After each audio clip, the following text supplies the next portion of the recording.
Ok, nous allons commencer par la prière. Que le Seigneur vous bénisse. Prions, recommandons ce moment entre les mains du Seigneur et que sa grâce nous oriente pendant ce moment de partage. Aujourd'hui, avant de commencer le chapitre 3, nous allons procéder à la vérification de la maîtrise du chapitre 1 et 2. Parmi nous tous qui participons, on va essayer de prendre quelques temps pour vérifier les niveaux que nous avons déjà dans la compréhension de ces choses, parce que ce sont des moments de partage. Ce n'est pas seulement une formation, nous formons et nous vérifions comment vous avez maîtrisé les choses. Amen. Et qu'est-ce que Dieu a ajouté dans ce que vous avez compris. Parce que quand on se prépare au ministère, il faut qu'on sente que Dieu ajoute quelque chose dans ce que tu as aussi. Prions, recommandons ce moment entre les mains du Seigneur, prions au nom de Jésus-Christ. Seigneur, Dieu de grâce, nous te disons merci pour ce soir. Merci pour ce moment que tu nous accordes de nous approcher de toi. Merci parce que tu nous donnes la force, le souffle de vie. Et tu permets que nous puissions avoir ce moment de partage de la parole de Dieu. Éternel, que le Saint-Esprit nous aide. Nous avons besoin du Saint-Esprit afin qu'il nous ouvre l'intelligence, qu'il nous donne la compréhension de la parole et que la grâce, la pensée de Dieu puisse encore être avec chacun de nous. Manifeste-toi, Éternel. Nous avons réellement besoin de toi, besoin de ton orientation.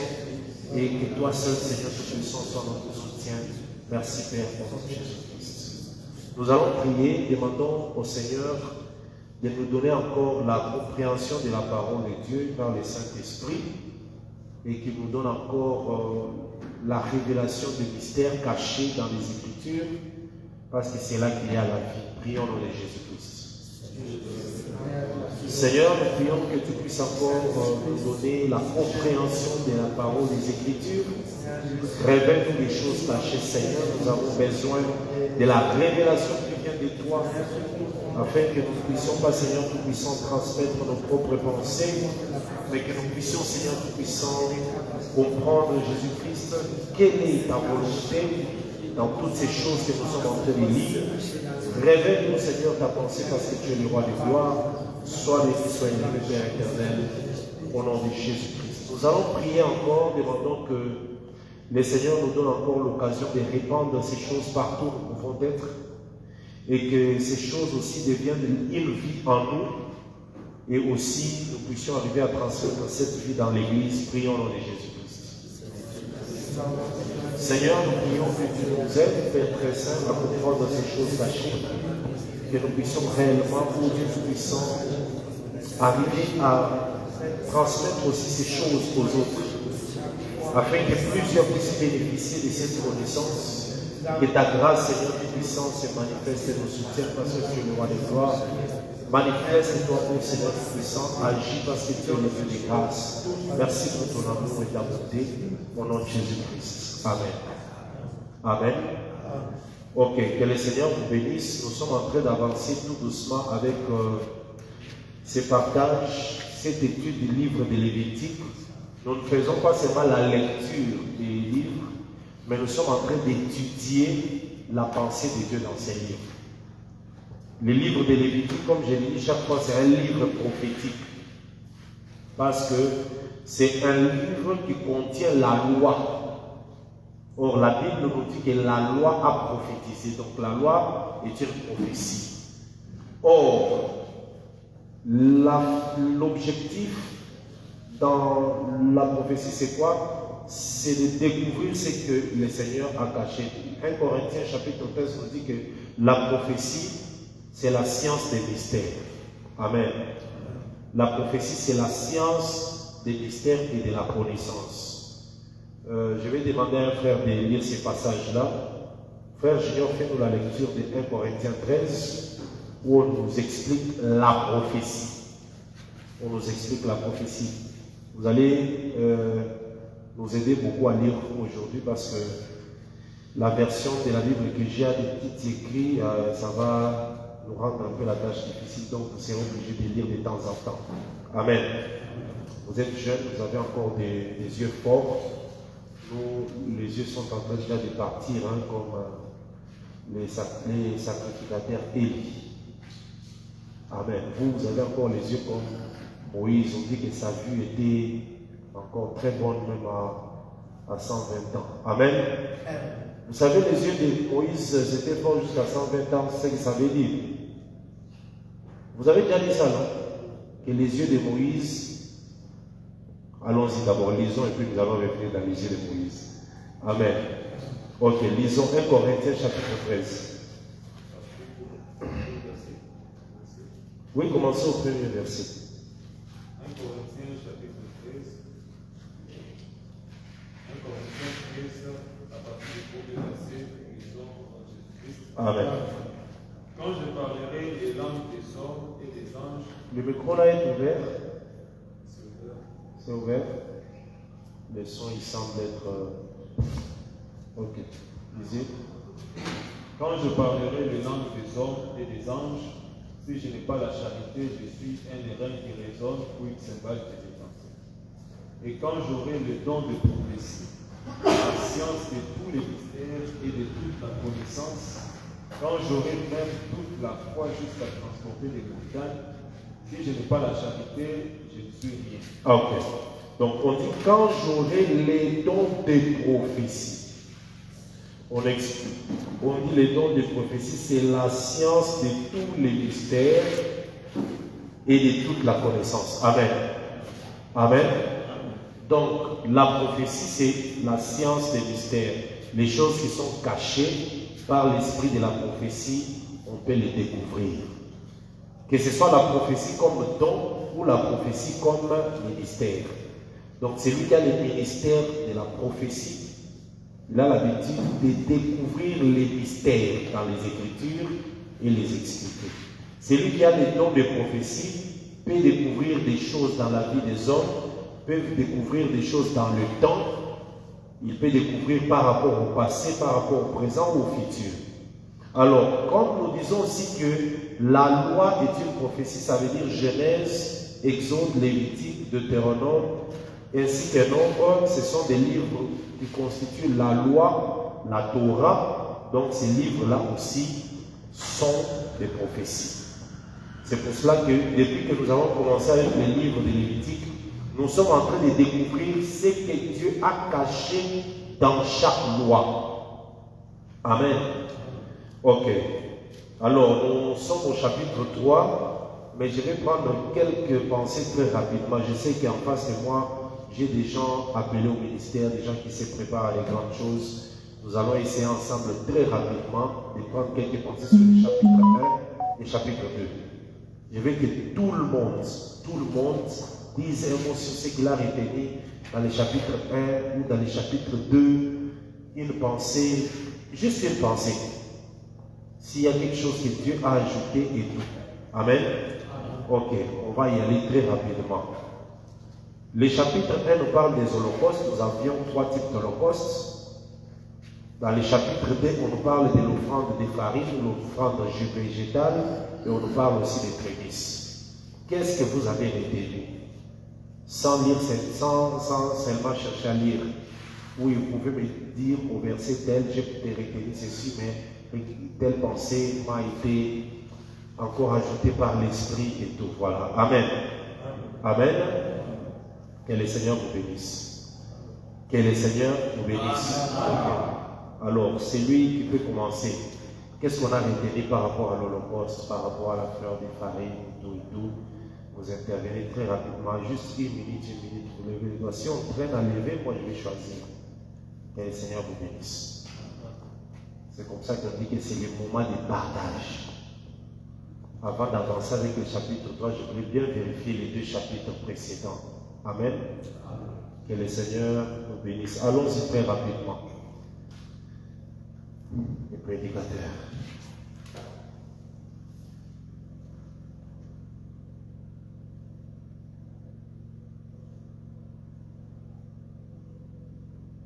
Ok, je vais commencer avec le frère John Ditouba. Qu'est-ce que voilà, dans un des chapitres, il pensait une portion sans même fournir des efforts, écrits quelque part. C'est comme aujourd'hui, je suis arrivé, ma Bible, je l'ai laissée en venant, donc je ne suis pas venu avec. J'ai pris une Bible, je vais parler du chapitre 3. Donc on ne parle pas des choses seulement quand on les écrit. Moi d'ailleurs, généralement quand je prêche, je prépare la prédication, je lis, je n'écris même pas des versets bibliques sur un papier où tu vois d'autres prédicateurs écrivent là-bas introduction. Donc là, il écrit les termes. Introduction, il a écrit. Et puis il évolue, il dit maintenant je vais développer. Il entre dans le développement. Et puis à la fin, il dit maintenant nous allons atterrir, je commence à conclure. Il entre dans la conclusion. La prédication, ce n'est pas une rédaction. Amen. La prédication, c'est ce que le Seigneur t'a donné, ce que tu comprends et ce que tu vis. Allons-y, frère John. Oui, merci pour la parole. Je suis dans Lévitique 2. J'ai donc quelques pensées par la grâce de Dieu selon ma compréhension, selon l'enseignement que le docteur a dispensé. Je suis dans Lévitique 2, verset 1 jusqu'au verset 3. Je viens de Jésus-Christ. Amen. Lorsque quelqu'un fera à l'Éternel une offrande en don, son offrande sera de fleurs de farine. Il versera l'huile de cire et y ajoutera l'encens. Il apportera au sacrificateur, fils d'Aaron. Le sacrificateur prendra une poignée de cette fleur de farine arrosée d'huile avec tout l'encens. Il brûlera cela sur l'autel comme souvenir. C'est une offrande, une agréable odeur à l'Éternel. Ce qui restera de l'offrande sera pour Aaron et ses fils. C'est une chose très sainte parmi les offrandes consignées par les filles devant l'Éternel. J'ajoute directement le verset 4. Si tu fais une offrande, tu sais qui est. Je vais donner, c'est 1 minute et demie, donc tu ne vas pas expliquer les 4 versets, parce que je dois aller vers les autres. On y va rapidement. Donc tu expliques les 4 versets en 1 minute. C'est pas grave, je peux même arrêter par ici. Il faudrait d'abord savoir que dans Lévitique 2, il est une question de l'offrande de farine. Et cette offrande de farine, on sait que c'est l'offrande de farine, c'est une farine de meilleure qualité. Quand je parle de meilleure qualité, là, je peux prendre une écriture dans Psaume 78, je pense que Psaume 78, verset 24, là, on faisait voir qu'il y avait le pain d'écran, et ce pain d'écran-là a été fabriqué par le bleu. Et cette offrande devrait être arrosée d'huile de cire.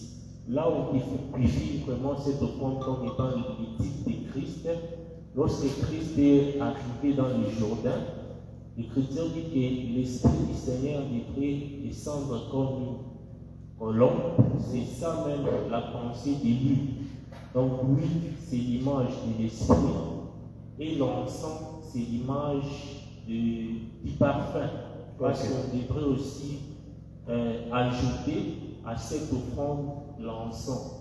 Lorsqu'on descend, on nous parle aussi de cette offrande-là, ces fleurs de farine-là devraient être préparées, devraient être au four. Là, on parle, là, ça devient, il y a la présence du gâteau et aussi la présence du galette. Quand on voit la présence du gâteau, cela veut dire que c'est un pain d'écran. Donc c'est les types de Christ comme étant le roi. Mais lorsqu'on voit les galettes, c'est un type de Christ comme étant les serviteurs. Ok, que Dieu soit loué. Allons-y. Qui encore a quelque chose à ajouter? Non, non, tu risques de tout dire, les autres vont manquer quoi dire. Frère Junior, on est dans Lévitique 1 et 2. Donc, merci pour la parole, pour ne pas rester sur la même chose. Je pourrais juste prendre le gâteau, c'est la galette. Le gâteau doit être sans levain, pétri à l'huile, et les galettes sans levain à l'huile. Pétri d'huile, ça veut dire que ça Approche un peu le micro pour le son. ça doit être préparé avec de l'huile. C'est Christ aussi qui a eu l'esprit déjà dans l'éternité. Et quand il vient, il dit dans Luc chapitre 4 que l'esprit du Seigneur est sur moi, car il m'a oint. Là, c'est la galette qui a été arrosée d'huile. L'huile comme l'image de l'esprit, comme le frère John l'a dit. Et aussi, cette offrande devrait être cuite, soit devrait être brûlée. C'est pourquoi Jean-Baptiste devrait prendre ces gâteaux-là qui étaient pétris à l'huile et arrosés d'huile pour que ces gâteaux soient brûlés sur le feu qui était dans le Jourdain. Et moi, par là, je comprends que depuis qu'on avait mis cet autel-là par Josué dans le Jourdain, l'autel est resté dans le Jourdain jusqu'à l'époque de Jean-Baptiste. Et je comprends aussi pourquoi Élie avait demandé à ce que les prophètes des Baal puissent invoquer leur Dieu et que le Dieu qui répondra par le feu soit vu comme le vrai Dieu. Élie, quand il a établi l'autel, il a demandé qu'on verse de l'eau. C'est pour montrer l'image du Jourdain. Parce qu'on a versé de l'eau tout autour pour montrer que c'est le Jourdain. Et dans le Jourdain, il y a cet autel où on devrait faire monter la galette arrosée d'huile ou soit les gâteaux pétris. Ok. Que Dieu soit loué. Une bonne pensée ajoutée sur le Jourdain. Frère Apollo a trouvé ça en hochant la tête, il a dit Amen. Qui encore a quelque chose à ajouter très rapidement? Chacun a quelque chose à ajouter. Oui, donnez à frère Apollos le micro. Donnez le micro. Faites circuler le micro là.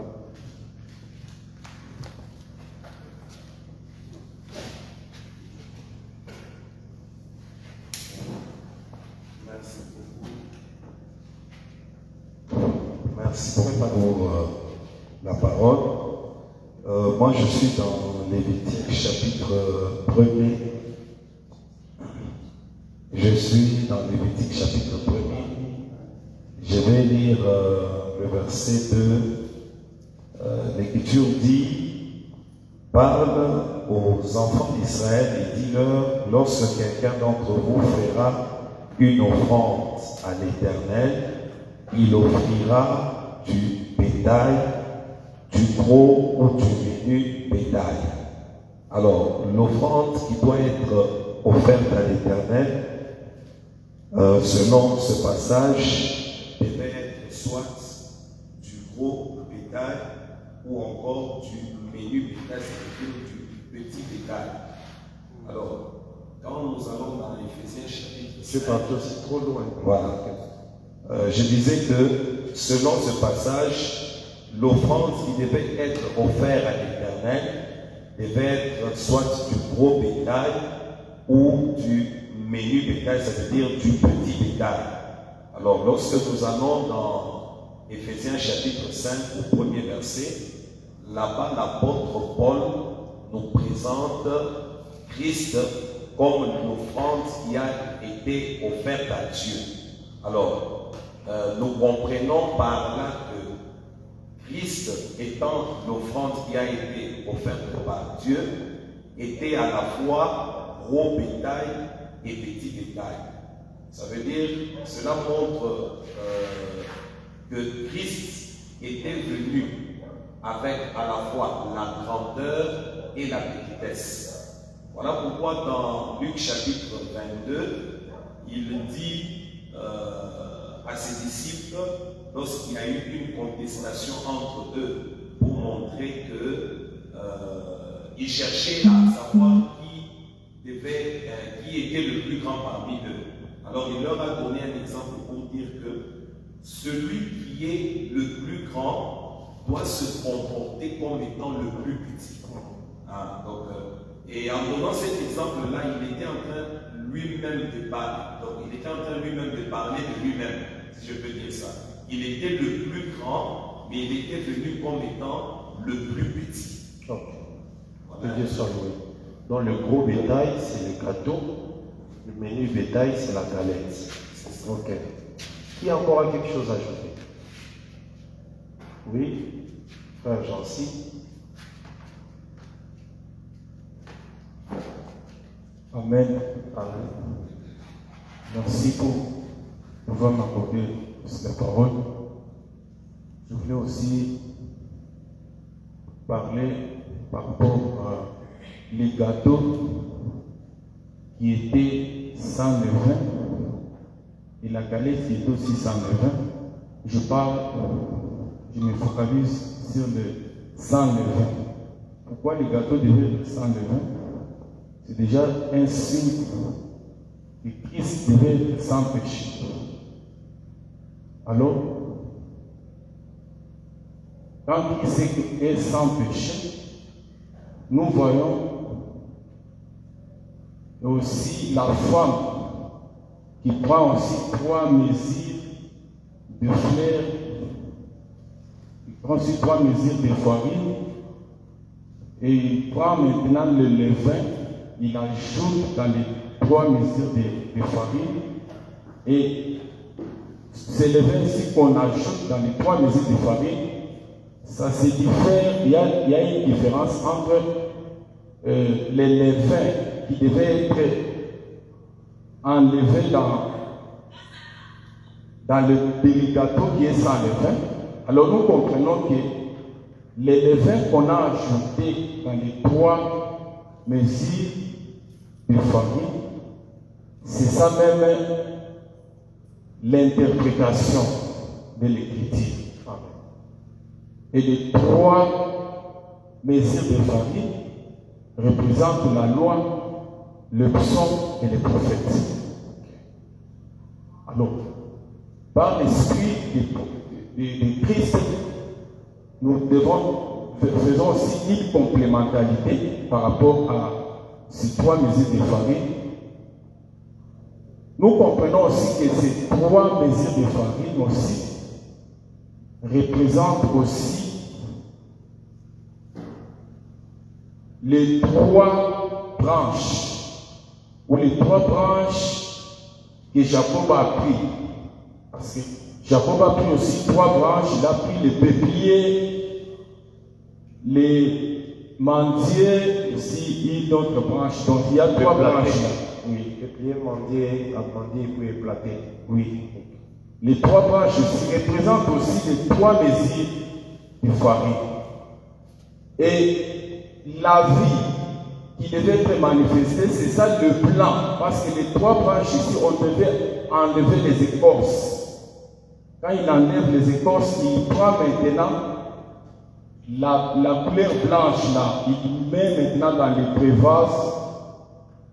Et lorsqu'il fait voir maintenant au troupeau, et les troupeaux maintenant ont eu maintenant des rayés, des tachetés aussi. Par là, nous comprenons aussi que la blanche ici, c'est ça même le levain qui est ajouté maintenant sur les 3 mesures de farine. Que Dieu te bénisse, tu risques de dépasser l'heure de la prédication. C'est très bien posé. Amen. Très bien. Que Dieu soit loué. Amen. Tout le monde est d'accord? Frère Jean, tu es d'accord aussi? Oui, mais tu as compris la démarche. Ok. Frère Apollos, si tu as compris la démarche, vous êtes d'accord? Oui, parce qu'il faut être d'accord. Non, Christ sur la montagne de la transfiguration, Moïse est venu et lui pour être d'accord avec ce qu'il disait. C'est ça. Okay. Que Dieu soit loué. Qui a encore quelque chose à donner?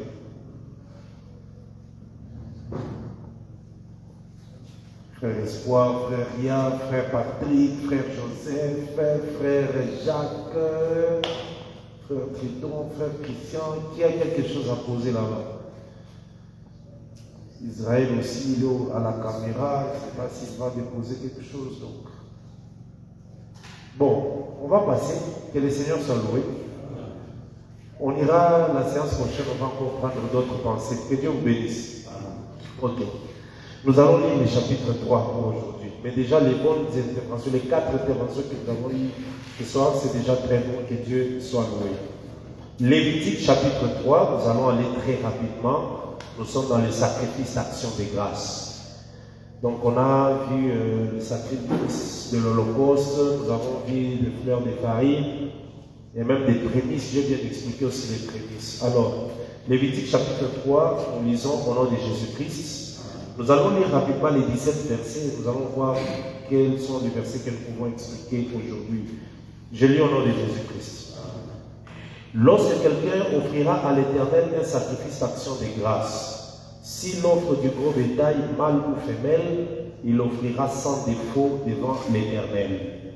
Il posera sa main sur la tête de la victime qu'il égorgera à l'entrée de la tente d'assignation, et les sacrificateurs fils d'Aaron répandront le sang sur l'autel tout autour. De ce sacrifice d'action de grâce, il offrira en sacrifice consumé par le feu devant l'Éternel la graisse qui couvre les entrailles et toute celle qui est attachée. Ah, j'aime ces choses. Aujourd'hui, nous allons parler de la graisse qui couvre les entrailles et la graisse qui est attachée.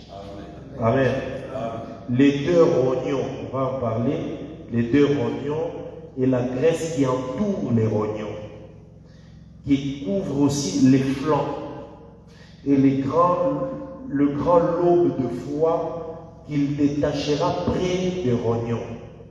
Les fils d'Aaron brûleront cela sur l'autel par-dessus l'holocauste qui sera sur le bois mis au feu.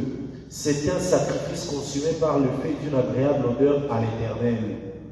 Verset 6. S'il offre du menu bétail, mâle ou femelle, en sacrifice d'action de grâce à l'Éternel, il l'offrira sans défaut. S'il offre en sacrifice un agneau, il le présentera devant l'Éternel. Il posera sa main sur la tête de la victime, qu'il égorgera devant la tente d'assignation, et les fils d'Aaron en répandront le sang sur l'autel tout autour. Verset 9. De ces sacrifices d'action de grâce, il offrira en sacrifice consumé par le feu devant l'Éternel la graisse, la queue entière, qu'il séparera près des l'échine, la graisse qui couvre les entrailles et toute celle qui est attachée. 10. Les 2 rognons et la graisse qui les entoure, qui couvre le flanc, et le grand lobe de foie qu'il détachera près des rognons. Le sacrificateur brûlera cela sur l'autel. C'est l'aliment d'un sacrifice consumé par le feu devant l'Éternel. Si son offrande est une chèvre, il la présentera devant l'Éternel. Il posera sa main sur la tête de la victime qu'il égorgera devant la tente d'assignation, et les sacrificateurs, fils d'Aaron, en prendront le sang sur l'autel, en répandront le sang sur l'autel tout autour.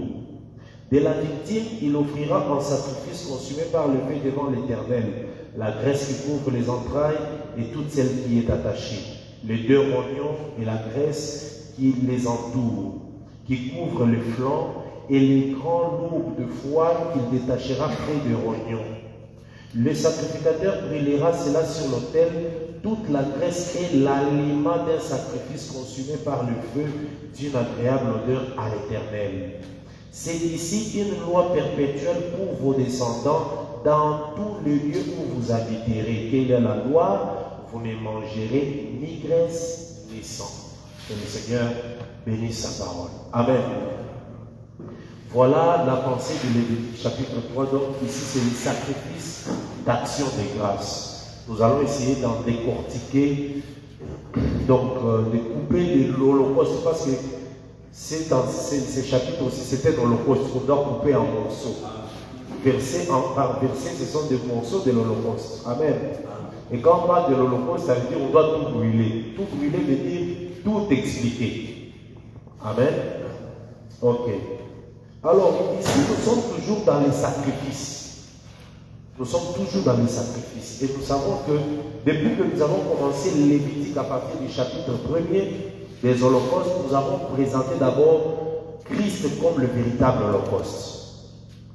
Quand on dit l'holocauste, c'est l'offrande qu'on brûle dans la totalité et qui devient la cendre totalement.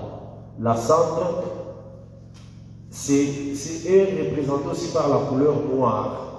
Ça ne va pas contredire Cantique des Cantiques où la femme dit que je suis belle, je suis noire, c'est le soleil qui m'a brûlé.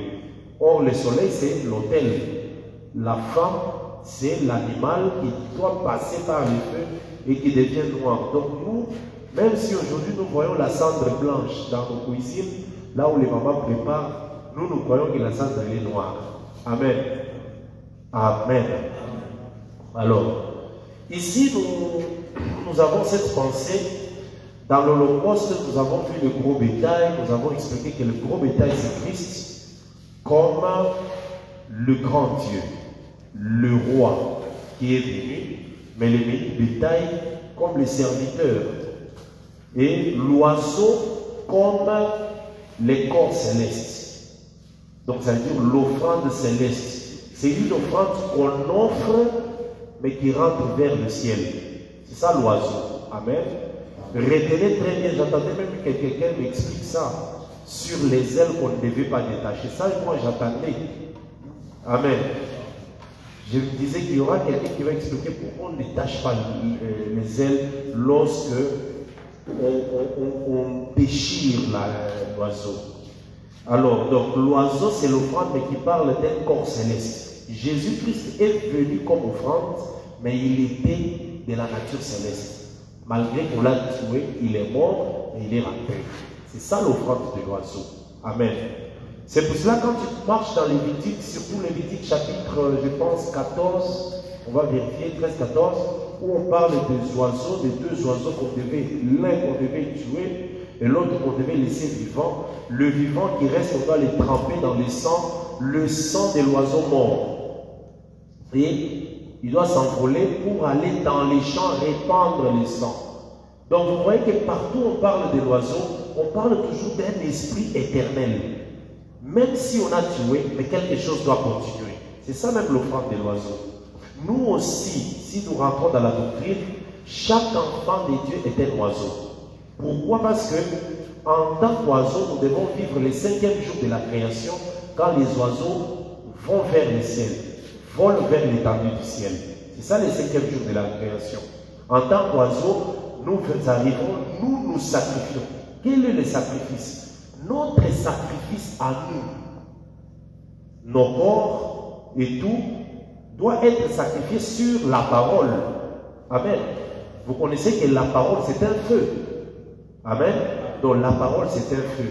Je pense, Jérémie en parle. Il dit que ma parole est comme un feu. Chaque enfant de Dieu qui croit au Seigneur, lorsqu'il entre dans la vie de l'enseignement, il devient toute une offrande qu'on est en train de déposer sur l'autel, parce que l'autel c'est la parole. Même l'apôtre Paul aussi le dit dans 1 Corinthiens 9.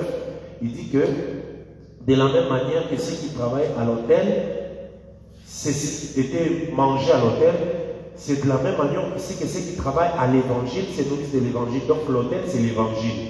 Or l'évangile c'est la prédication qui nous brûle, qui brûle toutes les œuvres anciennes, la vie des péchés et tout ça. Tu deviens une offrande.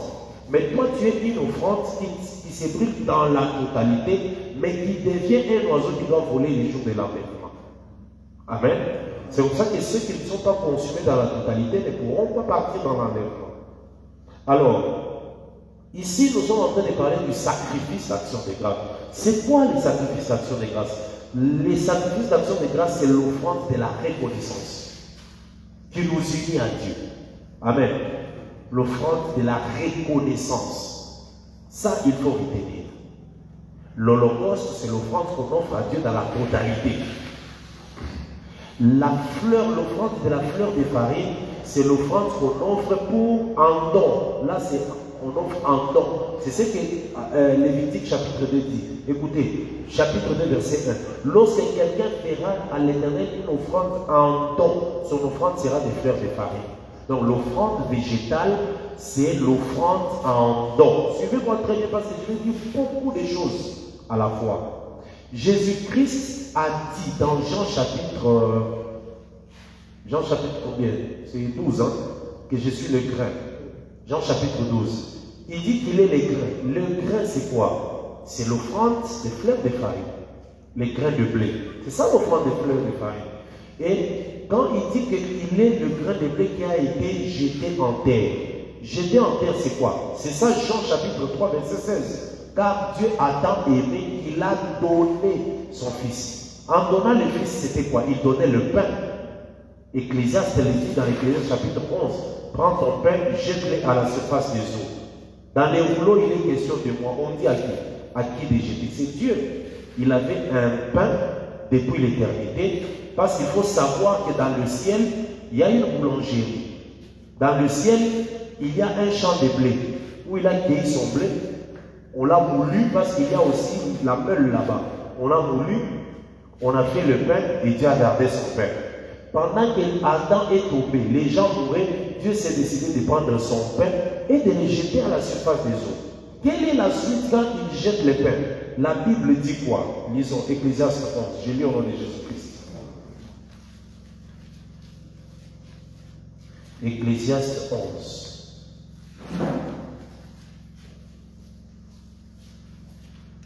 Quelqu'un a trouvé?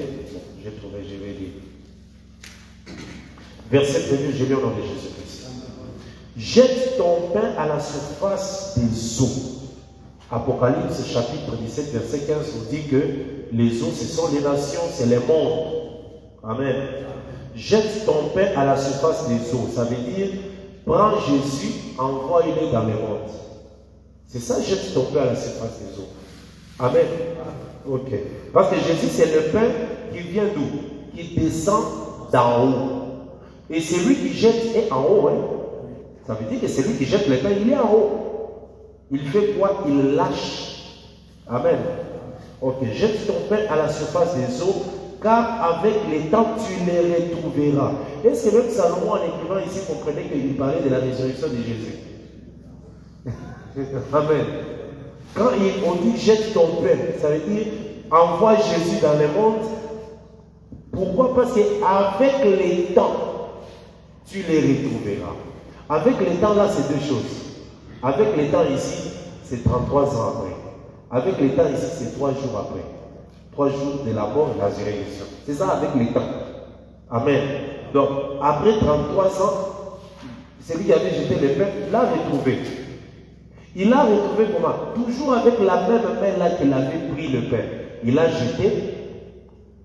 33 ans après, la même main est venue comme la nuée. Parce que je vous apprends que la nuée, c'est la main. Qui nous dit ça? C'est le prophète Élie. Il a vu une pomme de main, une nuée comme la pomme de main. Ah. Donc c'est la même main là qui avait jeté, c'est la même main qui est la nuée qui est venue récupérer Jésus. Acte chapitre 1 nous dit que c'est la nuée qui est venue dérober. Donc la nuée est venue récupérer le pain. Amen. Donne-en une part à 7. Une part. La part de quoi? Du pain. Amen. La part du pain, on donne à 7. Or, les 7, ce sont les 7 églises d'Apocalypse qui représentent l'église des nations. Amen. Et nous avons reçu la part du pain. Et le 8e aussi, parce qu'on nous a toujours appris, et ça c'est l'enseignement, que 8 égale 7, hein, parce que le 8 est du nombre de 7, selon les Écritures. Amen. La 8e bête est du nombre de 7. Là, c'est par la bête. Vous allez dire ça, c'est la bête. Mais je rentre aussi David, 8e et 7e. Il est 8e et il est du nombre de 7. Donc, Israël, comme 8e, parce que le nombre, le chiffre 8, représente le recommencement. Amen. 8 aussi représente la fin pour recommencer. Parce que 7, on termine, 8, on recommence. Même quand aujourd'hui nous disons 1 mois à 30 jours, est-ce que Dieu a créé 30 jours? Dieu a créé 7 jours. Mais les 30 jours se trouvent dans 7. Maintenant, pour arriver à 8, il faut terminer 7. Quand nous terminons 7, nous avons fini une semaine. 8, nous recommençons. Amen. Donc 8, c'est les recommencements. Est-ce que nous comprenons? Voilà. C'est pour cela, quand nous faisons aussi certaines lectures, nous comprenons que Noé est le 7e. Mais Noé aussi est le 8e parce qu'il est le recommencement. Amen. Ok. Alors, donc, il part à 7 à 8, car tu ne sais pas quel malheur peut arriver sur la terre. Après qu'on ait donné la part du pain à 7, on donne à 8, directement le malheur arrive sur la terre. Donc, quand l'Église va partir, on sauve Israël du malheur. Amen. Voilà.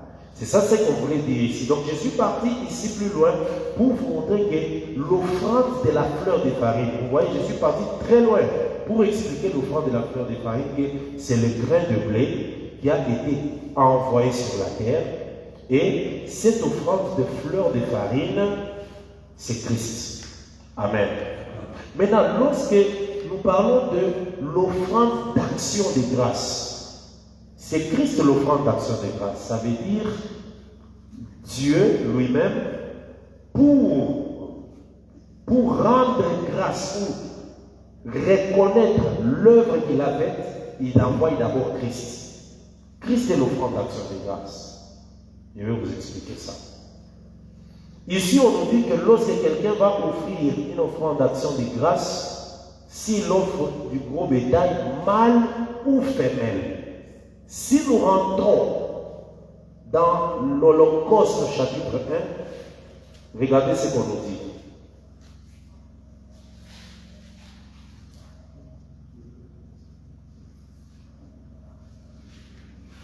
Regardez, Lévitique chapitre 1, verset 2.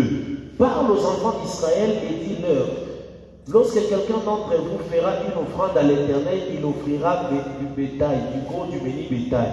Si son offrande est un holocauste du gros bétail, il offrira un mâle. Ici, l'holocauste, c'est un mâle. Est-ce que vous comprenez? Allons au béni bétail, toujours dans le premier chapitre.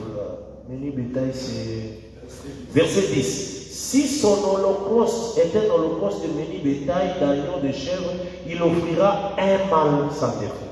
Donc l'holocauste, c'est un mâle. L'holocauste d'animal. Amen. Mais regardez à l'offrande d'action de grâce, on dit, lorsque quelqu'un offrira un sacrifice d'action de grâce, s'il offre du gros bétail, mâle ou femelle. Pour l'action de grâce, on accepte mâle ou femelle. Suivez-moi très bien. Suivez-moi très bien. Amen. Pourquoi? Parce que dans la suite des temps, Dieu va montrer cela par d'autres offrandes. Prenons les mâles. Abraham, Dieu l'a appelé à l'âge de 75 ans. C'est ça, non? C'est ça, non? Dieu l'a appelé à l'âge de 75 ans. C'est à l'âge de 100 ans qu'Abraham a un fils qui lui avait été promis. Maintenant, Dieu demande à Abraham de lui offrir ce fils-là. En action de grâce, Abraham dit que je ne peux pas refuser parce que je reconnais que c'est Dieu qui me l'avait donné. Donc quand Abraham allait avec Isaac, c'était une offrande d'action de grâce, mais une offrande mâle. Un sacrifice mâle. Amen. Est-ce que quelqu'un comprend?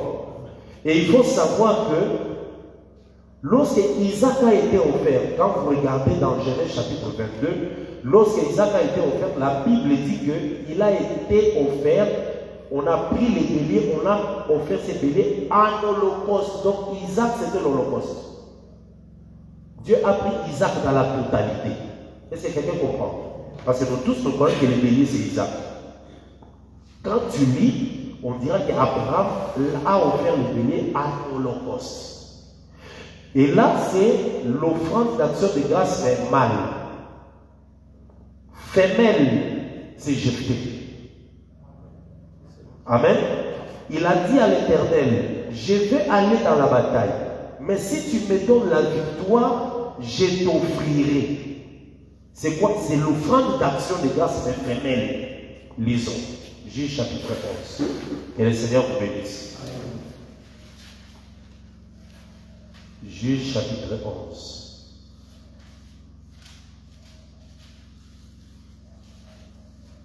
Amen. Je lis au nom de Jésus-Christ.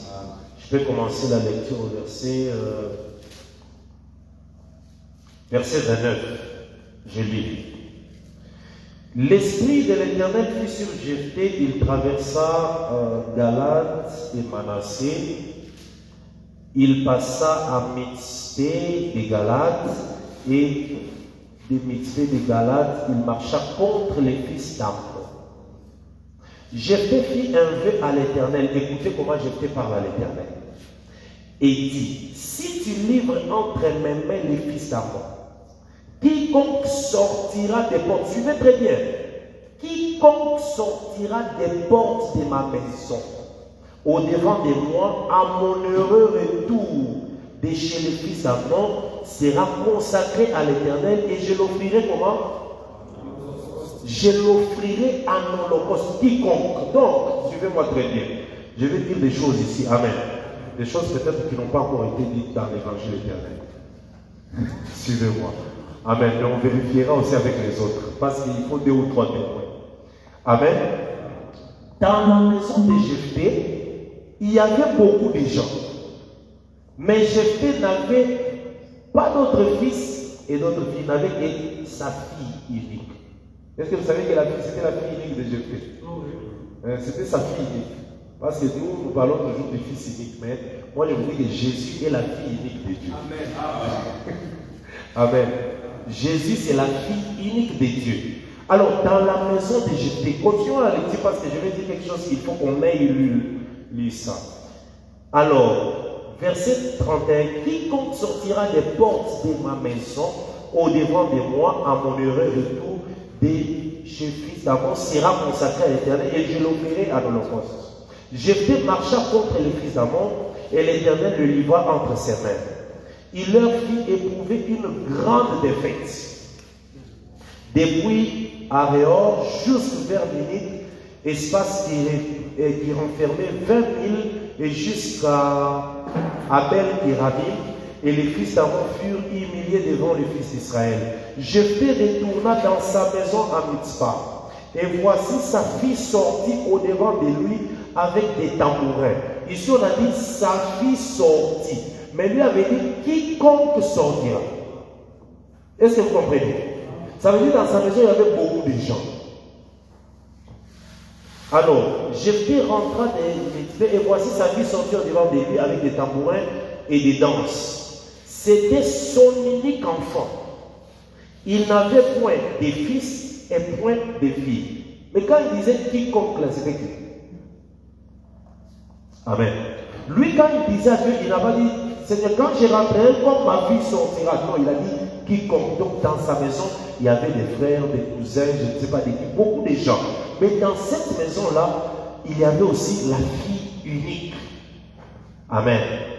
L'Éternel aussi, écoutez, l'Éternel aussi, dans sa maison, il avait plusieurs personnes. Habakkuk était là, Moïse était là, Jephthé était là, beaucoup de gens. Mais lui-même a dit quiconque sortira. Et celui qui est sorti, c'est sa fille unique Jésus. Quand Jésus est sorti pour le salut, parce que avant que Jésus ne vienne vaincre, l'Éternel avait déjà vaincu. Est-ce que vous comprenez? Il avait vaincu quand? Lorsqu'il avait déjà un agneau comme immolé prédestiné avant. Vous voyez?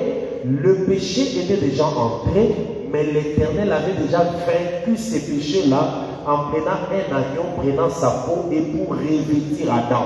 C'était déjà la victoire. Maintenant, après cette victoire-là, lorsque lui rentre, il faut qu'il se dise, c'est lui qui sortira de ma maison. Et celui qui est sorti de la maison, c'était son unique fille qu'il devrait prendre et offrir en action de grâce. Vous voyez? Donc Dieu a fait un travail pour remercier Dieu. Il offre sa fille. Amen. Parce que nous voyons que Dieu prie Dieu, ça on le connaît, on n'a même pas l'état de répéter. Éternel, éternel, riche en bonté, et tous ces dieux qui prient Dieu.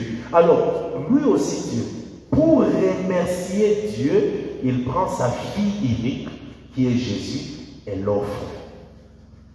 Est-ce que nous comprenons ces choses? En action de grâce. Et Jésus qui a été offert en action de grâce aussi, comme holocauste. Parce que quand vous lisez l'offrande de l'action de grâce qu'on a eu avec vous, du premier verset jusqu'au 17e verset, vous avez bien encore où Aaron et ses fils vont manger quelque chose de cette offrande-là. Révisons, vérifiez, jetez un coup d'œil dans l'action, dans l'offrande d'action de grâce.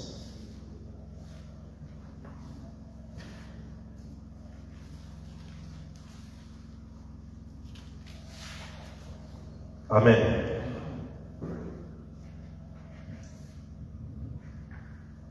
Quand vous regardez pour l'Holocauste, on n'a rien dit. C'est pour l'offrande de la fleur de farine. Là, on a dit que ce qui restera de la poignée qu'on va prendre sera pour Aaron et ses fils. Est-ce que vous comprenez? Mais dans l'Holocauste, il n'y avait rien qui devait rester pour Aaron et ses fils. Dans l'offrande, dans l'Holocauste. Mais pour la fleur de farine, on dit que ce qui restera de la poignée. C'est pour ça que je vous ai dit que la fleur de la farine, c'est le pain. Or, quand on a offert Jésus comme l'offrande des fleurs de farine, il y a eu ce qui est parti pour Dieu et ce qui est resté pour le royaume des sacrificateurs. C'est ça tout. Donc, Jésus qui est mort là, il est parti pour Dieu et il est resté aussi parti pour nous. Nous sommes un royaume des sacrificateurs. C'est ça, Aaron et ses fils. Nous mangeons cette partie du pain-là. Parce qu'on a dit, donne-en une part. Amen. Jésus qui est parti, il est quoi? Il est le pain ou il est le vin? Il est le vin. Mais vous ne pouvez pas douter parce que si nous allons dans la prison des Pharaons et des Potiphar, nous voyons les chansons et les panetiers. Il a dit aux panetiers, toi, on va te couper la tête dans 3 jours. Mais les chansons, toi, tu vas rentrer dans les palais royaux. Or, si c'est l'évêque qui est parti, qu'est-ce que le juge nous dit? Que quelqu'un nous lise Juge chapitre 9. Frère Junior, le micro est là à côté. Le micro est où? Juge chapitre 9, lisons. Amen. Nous sommes en train de travailler. Travaillons et le Seigneur nous donnera, nous fera réussir dans nos entreprises quand nous allons commencer à prêcher. Amen. Juge chapitre 9. Ok. Lisons la colonne de Jotham. On peut prendre juste le verset. Prends le verset 8 et tu descends. Juge 9, le verset 8, nous lisons dans Jésus-Christ. Amen. Les arbres partirent pour aller oindre un roi et le mettre à leur tête. Ils dirent à l'olivier, règne sur nous. Mais l'olivier leur répondit, renoncerai-je à mon huile, qui m'assure les hommages de Dieu et les hommes, pour aller planer sur les arbres? Vous comprenez? Donc l'huile là, vous voyez l'arbre là, l'olivier, il dit que son huile lui assure les hommages des dieux et des hommes. Là c'est pour lui. Maintenant prenons pour le vin. Verset 13. Non, 12, commence par 12. Verset 12. Et les arbres dirent à la vigne, viens, toi, règne sur nous. Mais la vigne leur répondit, renoncerai-je à mon vin qui réjouit Dieu et les hommes pour aller planer sur les arbres? Le vin réjouit Dieu et les hommes. Or, le vin, c'est ça même l'esprit qui rentre vers Dieu. Est-ce que vous comprenez? Le pain, c'est le corps qui est brisé. Jésus-Christ à la croix, il était panetier et échanson. Son corps qui est le pain a été brisé, mais son sang qui est le vin est allé dans les tabernacles célestes. Mais le vin qui part là, ça réjouit Dieu et les hommes. Et nous connaissons que Dieu se réjouit pas seulement du pain, mais du vin. La révélation réjouit Dieu. Frère, quand tu prêches et tu révèles, Dieu est content. Amen. Une prédication qui n'a pas de révélation, Dieu est triste. Parce qu'il n'a pas bu. Motei, Mélissa Zame Vignon. Fais boire à Dieu le vin, parce que le vin réjouit Dieu. Maintenant, quand on parle de vin réjouit Dieu, certains prédicateurs vont se dire, ah donc, Dieu a l'habitude de prendre un maroula. Ce n'est pas un maroula. Le vin qui réjouit Dieu, frère, c'est la révélation. Amen.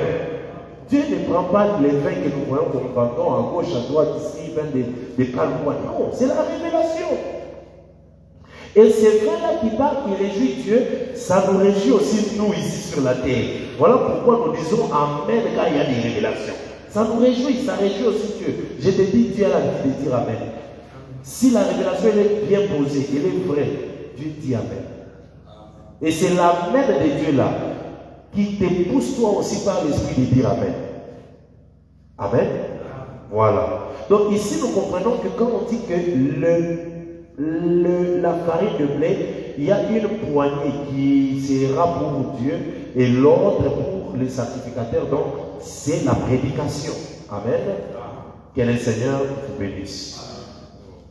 Parce que les soulards ont l'habitude de dire non, on peut boire parce que les vins réjouissent Dieu. Ce n'est pas ça. Ce n'est pas les vins physiques. C'est l'explication des choses. C'est ça le vin. Amen. Ok. Nous sommes toujours au verset 1.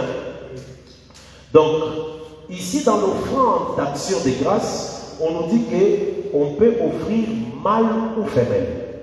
Nous connaissons tous que Abraham qui est allé offrir le mâle, son mâle là c'est Christ. L'apôtre Paul a dit dans Galates chapitre 3 que la postérité d'Abraham c'est Christ.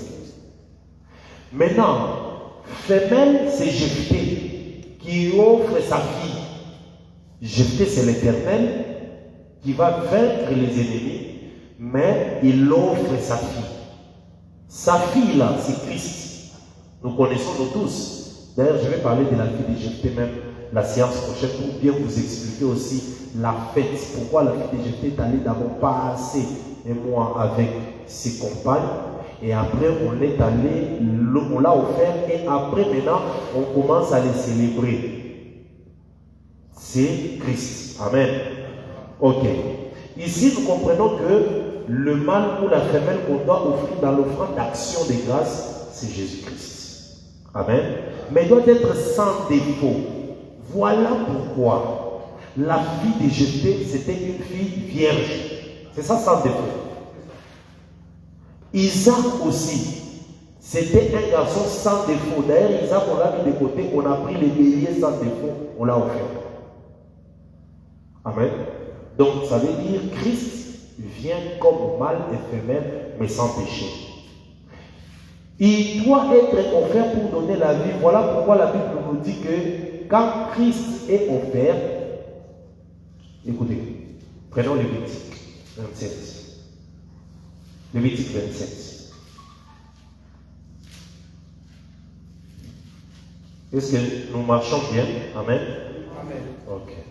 Lévitique chapitre 27, je lis le verset 1er. Au nom de Jésus-Christ. L'Éternel parla à Moïse et dit, parle aux enfants d'Israël et tu leur diras, lorsqu'on fera des vœux, s'il s'agit des personnes, qui a fait des vœux qu'il s'agit des personnes? C'est Jephthé. Il a dit à Dieu, je fais un vœu. Si je gagne, je vais t'offrir. C'est ça un vœu, mais qu'il s'agit des personnes. Amen. Elles seront à l'Éternel d'après ton estimation.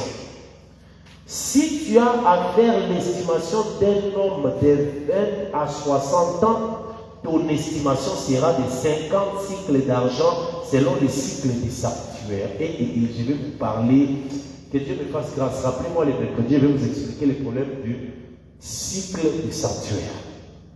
J'en ai déjà parlé il y a très longtemps. Je ne sais pas s'il y a quelqu'un qui se rappelle de cet enseignement. J'avais parlé du cycle du sanctuaire.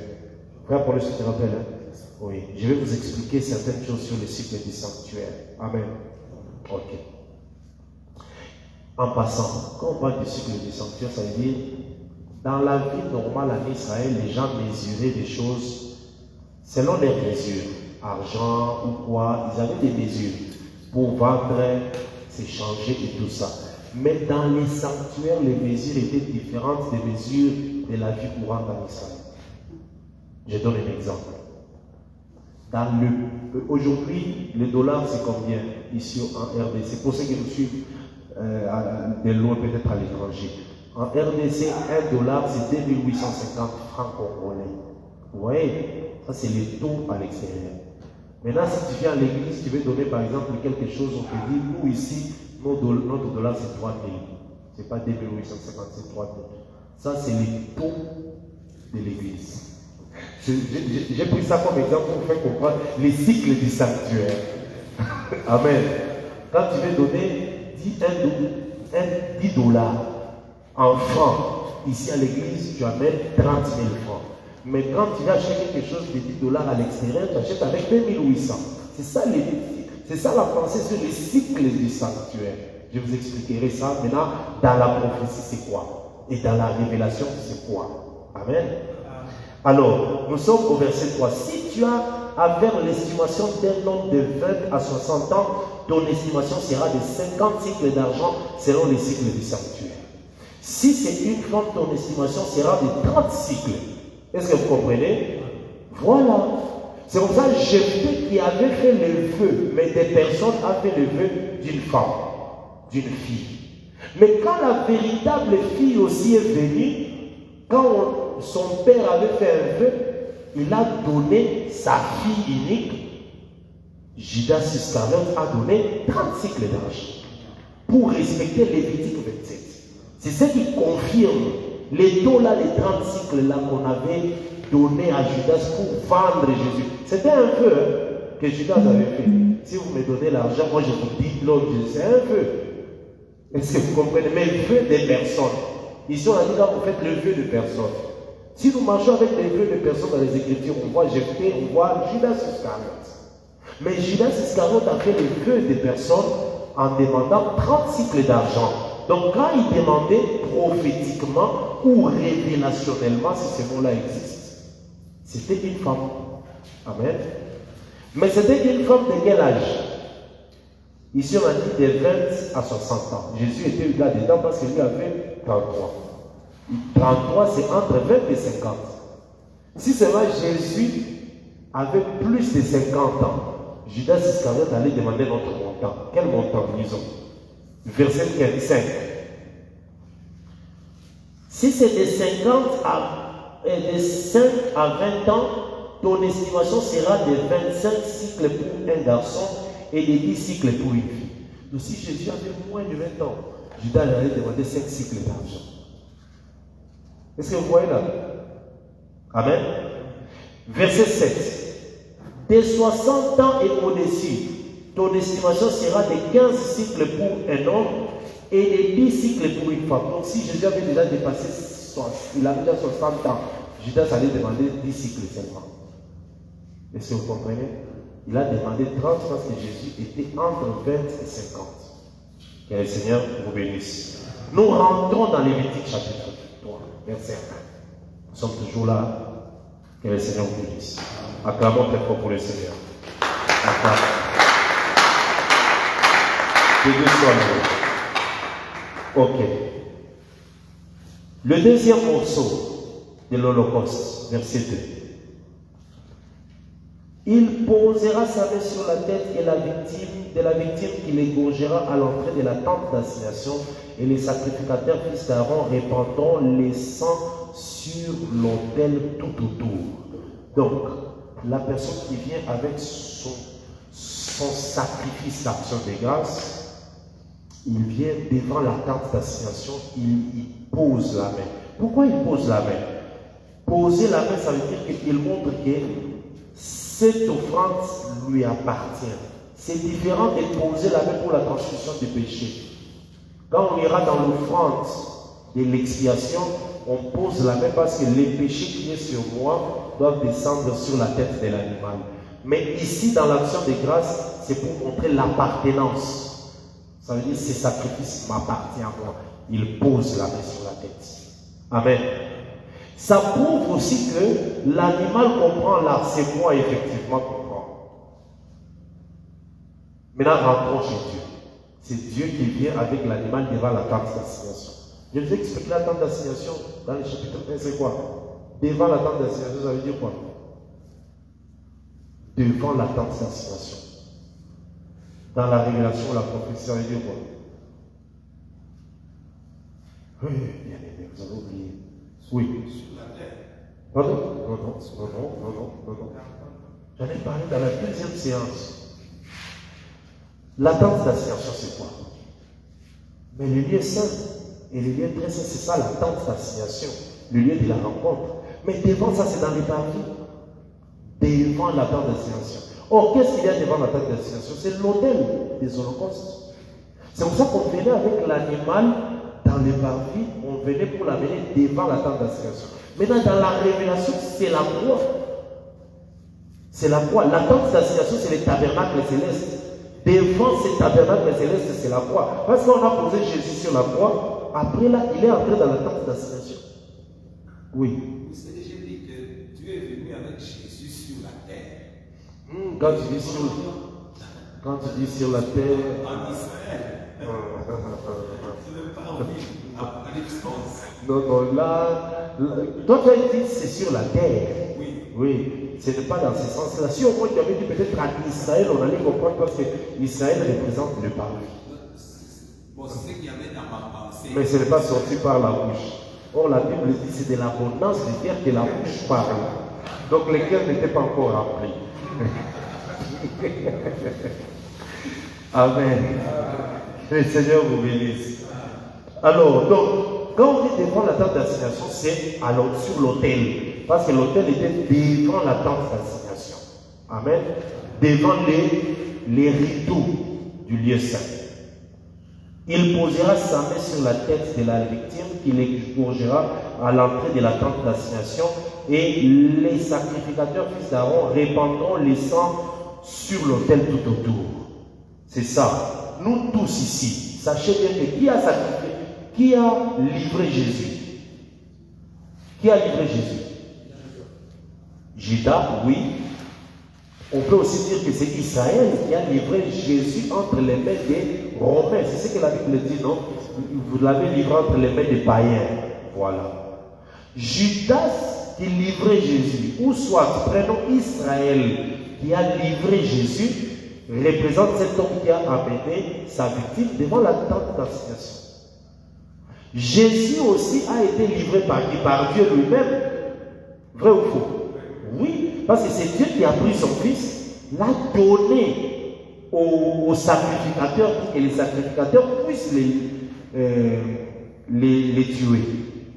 Et c'est l'ordre des sacrificateurs qui a fait qu'on puisse tuer Jésus. L'ordre décrit exactement de Pilate. C'est ça, non? Quand Pilate a dit, ok, prenez-les. Qui avait lavé les mains? C'est Pilate, hein? C'est Pilate, ok. Quand Pilate a dit, bon, moi je lave les mains, prenez-le. Mais cette façon-là de laver les mains, mais c'est ça même livrer le Fils de l'homme. Amen. Ok. Mais attention, dans la doctrine, Pilate, c'est quelqu'un qui est sauvé. Hein? Il a lavé les mains, ça veut dire, c'est aussi un signe que lui n'a pas participé à la mort. Mais en réalité, il y a participé aussi. Parce qu'il avait le pouvoir de dire, vous ne les touchez pas. Il avait tous ces pouvoirs-là. Mais quand il dit prenez-les, donc, il a aussi livré. Alors, les sacrificateurs d'Aaron prendront le sang et le mettront sur l'autel tout autour. Je vous ai dit la fois passée, pourquoi le sang était mis sur l'autel tout autour? Pourquoi? Regardez. L'autel est là. Il était carré. Tous nous connaissons que l'autel était carré. Et il était debout. Il y avait l'autel. Aux quatre coins de l'autel, il y avait des cordes. Amen. Vous comprenez? Les cordes représentent quoi? La colère. Parce que Dieu, c'est un animal féroce. Hein? Vous savez ça? Dieu, c'est un animal féroce. Et l'animal, sa force se trouve dans les cordes. Donc, le péché d'Adam a fait que Dieu avait des cordes à cause du péché d'Adam. Psaume nous dit, l'Éternel s'irrite en tout temps. Et son irritation se manifeste par les cordes. Amen. Mais maintenant, comme les cordes étaient au coin de l'autel, et au milieu dans le foyer, il y avait du feu. Ça montre les jugements. Le feu, c'est le jugement. Dieu fâché et il a un jugement. Est-ce que vous comprenez? Qu'est-ce qui calme la colère de Dieu? C'est le sang. Voilà pourquoi lorsqu'Adam a péché, on l'a chassé du jardin, on a placé des chérubins avec l'épée pour que tout celui qui veut atteindre l'arbre de vie, qu'il soit d'abord blessé par l'épée, qu'il meure, il verse le sang, il peut maintenant atteindre. Depuis que Adam était sorti, personne ne pouvait faire cela. Moïse est venu, il a tourné ses mains devant la porte du jardin, il a terminé sa course, il est parti. Josué est arrivé, il a tourné, il est parti. Il n'y a que Jésus qui a accepté de traverser l'épée. Or, l'épée là, c'est ça la croix. Amen. Et lui est en train de traverser. Voilà pourquoi Jésus à la mort pouvait dire à cet homme-là, le brigand, que ce soir, je te dis aujourd'hui, tu seras avec moi dans les paradis. Pourquoi? Parce que moi, dans quelques minutes, je vais traverser l'épée des chérubins, je vais mourir, et on ira tout celui qui accepte, qui part, il traverse cette épée. Voilà pourquoi, quand on fait le sacrifice, on prenait le sang, on versait sur l'autel tout autour. Tout autour, pourquoi? C'est pour que ça touche les cordes de l'autel. Quand le sang touche les cordes, la colère s'atténue. Est-ce que vous comprenez? C'était l'image que le Seigneur versera son sang, mais ça atténuera la colère de Dieu. C'est qui, frère Apollos, qui avait fui David était parti dans... Non, il a fui Salomon, il est parti. Joab.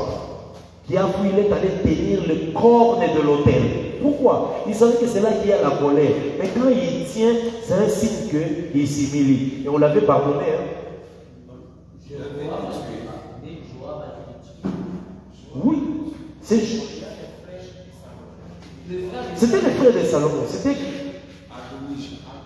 C'était Adonijah. Oui, il a été pardonné. Non, non, pas Joab, oui. Quand il est entré dans le temple, il a tenu les cornes de l'autel, c'était déjà la grâce. Parce que tenir les cornes, c'est ça la grâce. Quand les cornes ne sont pas retenues, c'est la colère. Vous comprenez? Voilà pourquoi lorsque quand Abraham devait offrir les béliers, la Bible nous dit qu'un bélier avait des cornes retenues. Vous connaissez ça? C'était pour dire que donc c'était la grâce, la colère qui est retenue. Amen. Donc, ici, le sacrificateur qui verse le sang, ça parle de la colère qui sera atténuée. Nous tous, nous n'aurons plus encore l'occasion ou l'obligation d'aller monter sur cet autel parce que le sang qui est déjà là a atténué la colère. Amen. Je vous dis que dans un autre langage, le sang c'est l'arc-en-ciel. Vous êtes d'accord? Amen. Lorsque Noé est sorti de l'arche, Dieu a fait paraître l'arc-en-ciel, lui a dit, je ne frapperai plus. Dans Apocalypse chapitre 4, la Bible nous dit qu'il y avait l'arc-en-ciel qui entourait le trône. Or, le trône là faisait sortir des tonnerres et des éclairs. Mais les tonnerres et les éclairs, c'est ça le feu. Mais comme il y avait l'arc-en-ciel tout autour, ça a atténué. Que le Seigneur vous bénisse. Amen. Alors, des sacrifices d'action de grâce, il offrira en sacrifice consumé par le feu devant l'Éternel la graisse qui couvre les entrailles et toute celle qui y est attachée. Arrêtons-nous d'abord là-bas. La graisse qui couvre les entrailles. Suivez-moi très bien. Je vous ai enseigné que les entrailles, c'est le Fils. Pourquoi? Parce que les entrailles, c'est l'intérieur de l'homme. Est-ce que vous comprenez? Jésus-Christ disait toujours aux gens que je suis sorti du Père. Donc, je suis les entrailles. Est-ce que vous comprenez? Je suis sorti du Père, c'est-à-dire je suis les entrailles. Les entrailles, c'est l'intérieur. Et les entrailles, c'est l'intérieur, c'est le centre même de la compassion. Lisez la plupart des cas dans les Écritures, on dit que quand quelqu'un est ému de compassion, il a mal, ce sont les entrailles qui sont touchées. Voilà, c'est ce qu'on dit, les entrailles de la miséricorde. Quand tu as pitié de quelqu'un, c'est les entrailles qui sont touchées. Tu sentiras quelque chose en toi. Les deux femmes de Salomon, les deux femmes, dès que Salomon avait dit, prenez cet enfant, coupez-les en deux, la Bible dit Cette femme-là a senti ses entrailles sur moi. Elle a dit, arrêtez, prenez cet enfant donné. Amen. C'est ça. Dieu, quand il a regardé Adam tomber et l'humanité était dans les péchés, les entrailles de Dieu se sont bénies. Et aucune main passe. Je m'excuse de parler en lingala, ceux qui sont là peut-être auront du mal à nous suivre. Amen. Donc, ça dit les entrailles de la miséricorde de Dieu ont été touchées. Voilà pourquoi Dieu a fait sortir ces entrailles-là, pour que les entrailles viennent vers nous. Amen. Et puis, il dit quoi? Marie, les fruits. Non. Les fruits de tes entrailles. Tu vois, les fruits de tes entrailles, dans l'intérieur de Marie. Dans ce cas-là, Marie, c'est l'éternel. Hein? Là, Marie, c'est l'éternel. Hein? Marie, c'est l'éternel. D'ailleurs, Marie, c'est Jésus. Hein? Parce que Marie, c'est Jésus, parce que lui-même, Jésus avait dit que ma mère, ce sont ceux qui écoutent la parole. Or, ceux qui écoutent la parole constituent l'église que Paul persécutait. Et quand Paul a été rencontré par Jésus, il a dit, tu me persécutes. Vous voyez un peu cette chaîne-là. Donc, Marie, c'est Jésus. Marie, c'est l'église. Marie, c'est l'éternel. C'est pour vous prouver même que c'est Jésus qui a engendré Jésus. Et Jésus qui a envoyé Jésus. Amen. Jésus a envoyé Jésus, pourquoi? Parce qu'il a dit aux apôtres, aux disciples ou aux enfants d'Israël que lorsque je vous ai parlé des choses terrestres, Dieu a parlé des choses terrestres dans la loi. Prenez l'animal, prenez l'eau, prenez le sang, prenez les levains. C'était des choses terrestres qui avaient parlé. C'est Dieu. C'est ce qu'Israël savait. Mais Jésus est venu leur dire que celui qui vous parlait là, c'était moi. Lorsque je vous parlais des choses terrestres. Si vous n'avez pas compris, comment vous allez comprendre les choses célestes maintenant que Jésus est venu parler maintenant ici? Amen. Ok. Donc ici, nous faisons comprendre que les entrailles, c'est l'intérieur, c'est même la personne, mais la nature de la miséricorde de la personne. Maintenant, écoutez, Dieu avait les premières entrailles. Les premières entrailles de Dieu, c'est Adam. Les premières entrailles sont sorties, mais ça ont été souillées. Désormais, Dieu avait besoin des entrailles pures pour sauver. Vous croyez que Adam, c'est les entrailles de Dieu, non? Parce qu'on a dit que c'est les fils. Comment vous êtes calme comme ça? On a dit que les entrailles, c'est les fils. Est-ce que Adam n'est pas fils de Dieu? Oui. Adam, ce sont les entrailles, mais les entrailles qui ont été souillées. Voilà pourquoi dans Lévitique, chaque fois dans l'offrande, quand on veut faire l'animal, on prend les entrailles de l'animal, on les lave. Pour montrer que les véritables entrailles là sont purifiées. C'est pour ça qu'on lavait les entrailles. Parce que les premières entrailles ont été souillées. Voilà pourquoi le premier entraille, Adam qui est sorti, vous ne verrez jamais où est-ce qu'il est entré dans l'eau. Mais les deuxièmes entrailles, il est entré dans les Jourdains et est sorti pur. Voilà pourquoi on doit laver. Quand tu vois Lévitique 1:9, on dit on doit laver les entrailles et les pieds. C'est ça la raison. Parce que c'est l'image que les deuxièmes entrailles ont été purifiées ou devaient être purifiées. Amen. Nous avons déjà fait combien de temps là? 1h18. On va arrêter dans quelques 5 minutes pour avoir 2-3 questions et puis. Gloire au Seigneur. Et c'est nous marchons ensemble. Amen. Ok. Alors, ici on dit que la graisse qui couvre les entrailles. Ah, la graisse c'est l'huile. Donc ce sont des entrailles ouentes. Ouentes. Les entrailles c'est quoi, féminin ou masculin? Amen. Amen. Donc les entrailles qui ont l'onction qu'on a ouin. C'est ça la graisse qui couvre les entrailles. Maintenant, la graisse couvre les entrailles avant même que les entrailles sortent de là où il est. C'est ça le gâteau pétri d'huile. La graisse qui couvre les entrailles, c'est le gâteau pétri d'huile fait Apollos. Amen. Amen. Voilà. La graisse qui couvre les entrailles est toute celle qui est attachée. Donc quand les entrailles ont la graisse qui la couvre, il y a aussi la graisse qui est attachée. Amen. Que le Seigneur vous bénisse. Voilà pourquoi on parle de être baptisé du Saint-Esprit, être ouvert du Saint-Esprit, être saisi par le Saint-Esprit. Et ces entrailles ont la capacité que ce qui est attaché à lui, il puisse aussi les donner aux autres. Voilà pourquoi Jésus pouvait distribuer la capacité spirituelle. Est-ce que vous comprenez? Les apôtres n'étaient pas encore baptisés du Saint-Esprit, mais l'Esprit pouvait travailler avec eux. Ils allaient chasser des démons, ils allaient faire des choses et tout et tout. Ça veut dire que les entrailles qui étaient Christ quand il est arrivé, il avait aussi la graisse qui était attachée. Cette graisse-là, quand quelqu'un aussi est attaché, il a part à cette graisse. C'est que je vous dis, je peux laisser comme ça, vous partez avec même dans la doctrine. Amen. Dès que quelqu'un ou un du Saint-Esprit l'entre dans un lieu, l'action de l'Esprit là peut aussi emporter les autres. C'est ça la graisse qui est attachée.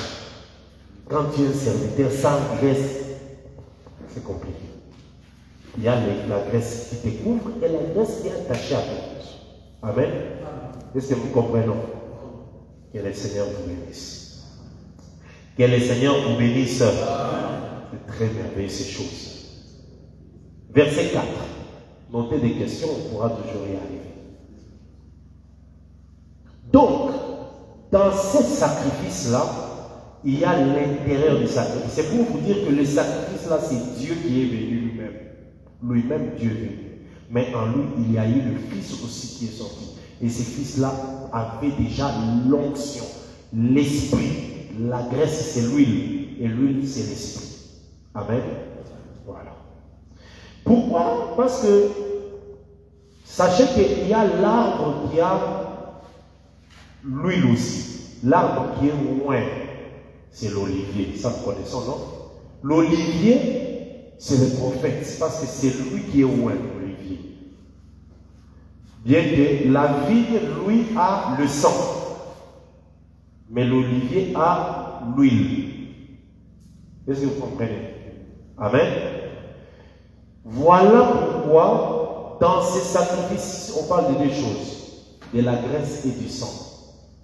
Dans ces sacrifices. La graisse et le sang, c'est l'olivier et la vigne. Ce sont les deux arbres qui étaient dans les jardins d'Éden. On nous a toujours enseigné ça. Les deux arbres, c'est l'olivier et la vigne. Amen.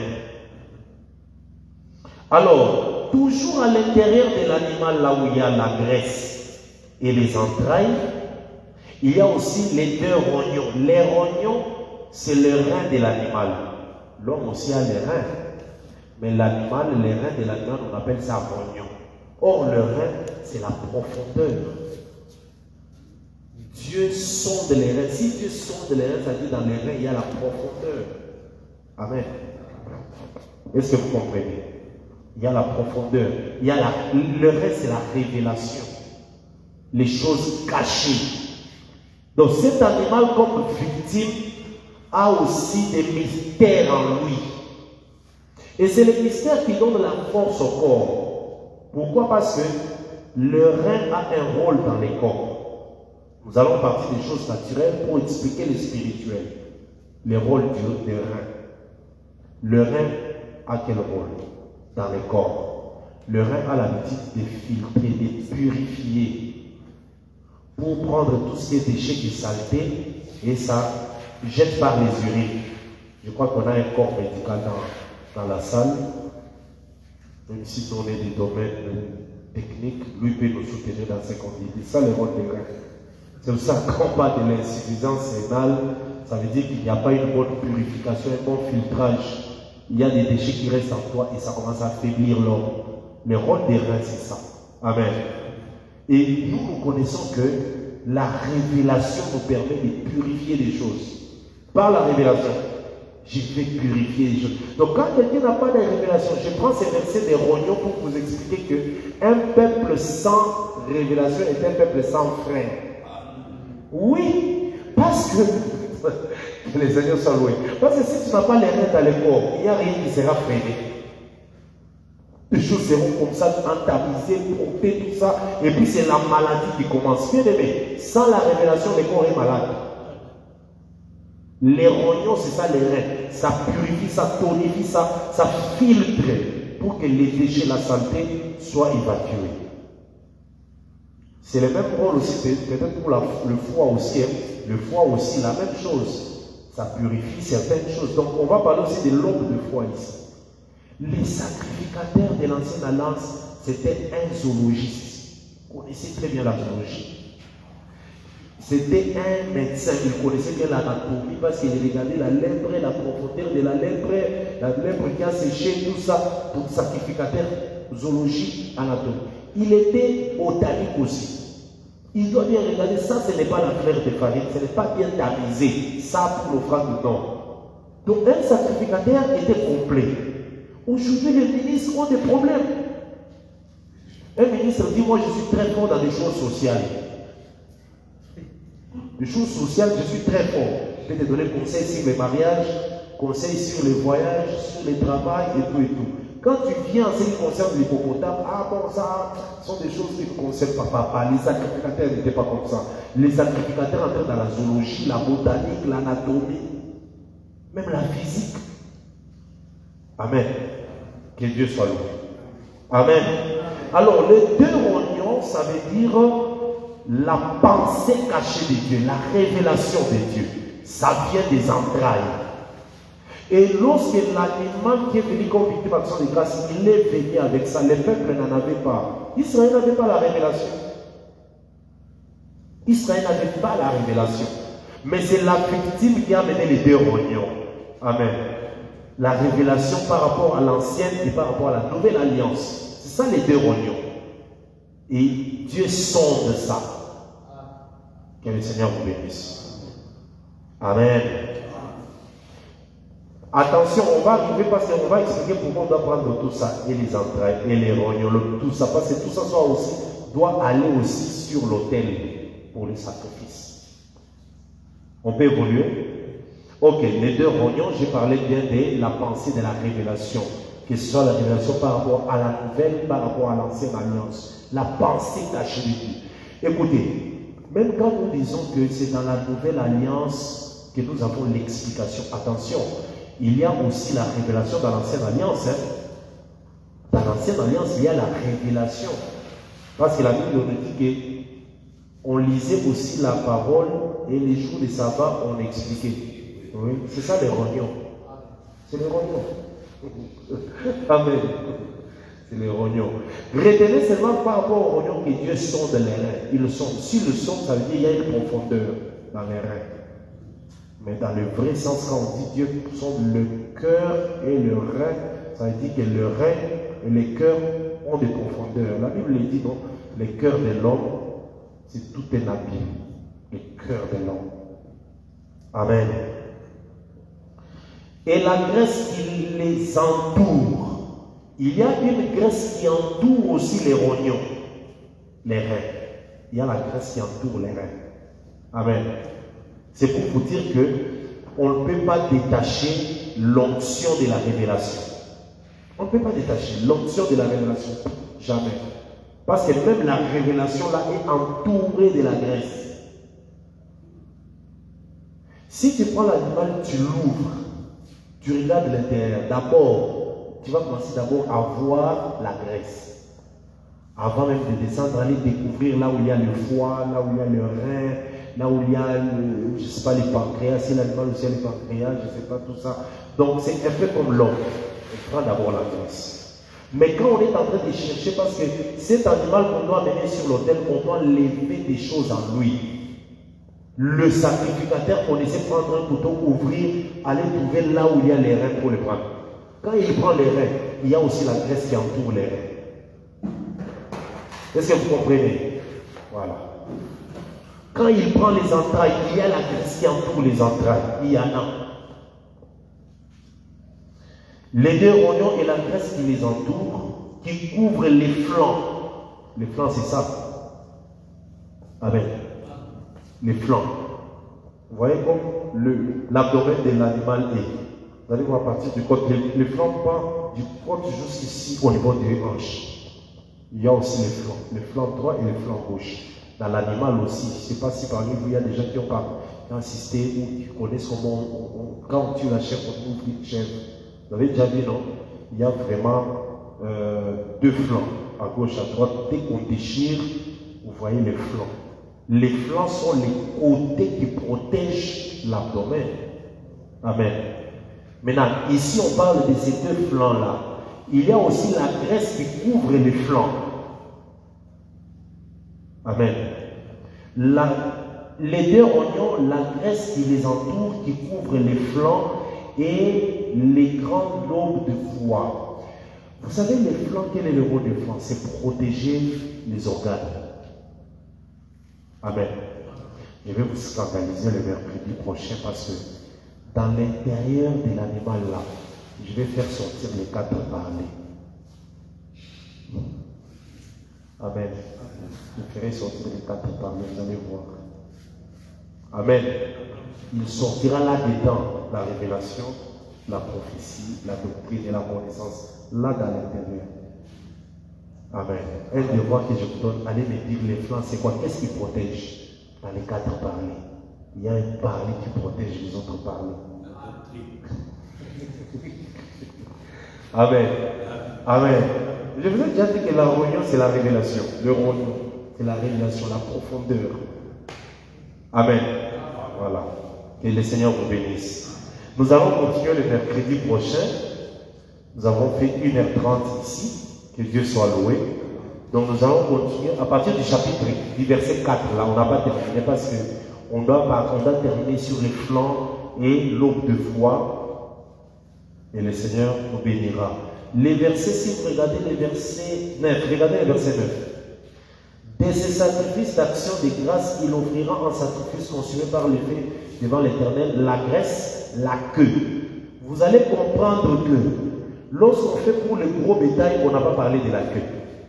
Le gros bétail qu'on a lu. Mais ici, pour les petits bétails, les menus bétails, on parle de la queue. Je vais expliquer pourquoi. Amen. La queue entière qu'il séparera près de l'échine. Je vous explique déjà, l'échine, c'est la colonne vertébrale. Donc vous voyez quand l'animal il y a une partie de la colonne qui commence de la tête, qui descend jusqu'à la queue. Amen.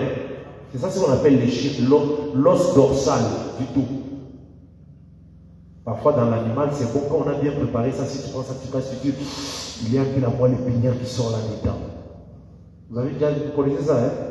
Ah, voilà. C'est ça l'échine. Mais l'échine, là, attention, on doit séparer ça de la queue. On doit expliquer pourquoi. Pourquoi la colonne, mais on doit détacher la queue entière. Que le Seigneur vous bénisse. Que Dieu soit loué. On va terminer ici pour aujourd'hui. 2-3 questions avant de terminer. Oui, frère Jean.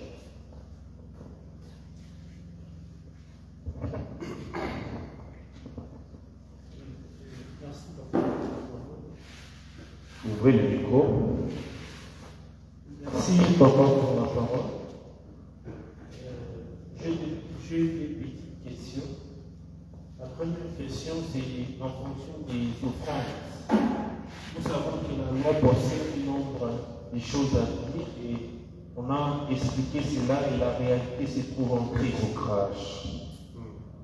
Oui, la réalité se trouve en Christ. Maintenant, on ne peut pas nous changer le micro, ça va déranger le son là-bas. Allez-y, attendez 1 minute qu'on prenne juste notre micro pour que ça ne brille pas le son.